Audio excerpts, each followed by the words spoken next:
How to get out eggshell.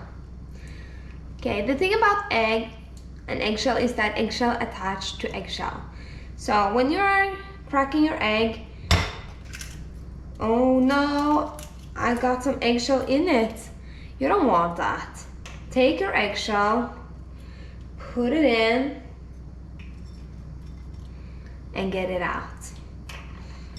Let's try again. Take your eggshell,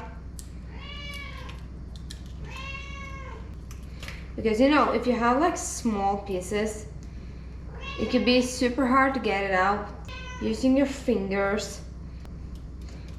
So use your eggshell and get out your eggshell. Get it out. Simple as that. If you like my video, please like it, subscribe to my channel, and comment below if you would like me to show you something else.